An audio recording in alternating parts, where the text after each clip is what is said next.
A Cape Coral man has life-threatening injuries after getting pinned by his own vehicle inside his own garage. This happened yesterday morning on Southwest 25th Court. 4 In Your Corner's Carl Fortier has been talking to investigators about how it happened and a neighbor who believes this shows we're all vulnerable to this kind of thing.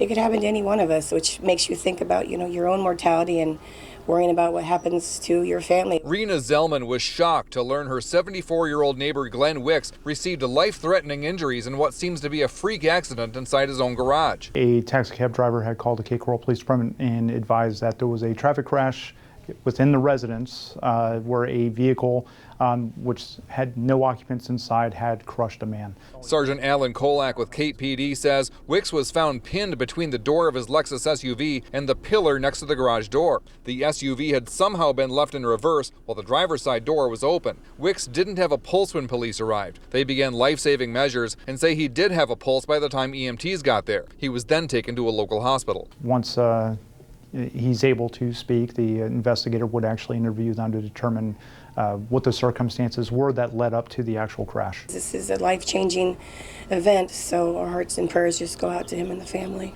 Zellman says it's a scary reminder to always be aware of your surroundings around vehicles, even in your own driveway. How many times are we distracted or doing something else or in a hurry, and that could easily happen to you, and so that makes you think, wow, that could have been me, it could have been somebody I loved. Now, police say there is actually home security video of this accident. They hope to provide us with that soon and use it to try to piece together how this accident actually happened. In Cape Coral, Carl Fortier, Fox 4, In Your Corner.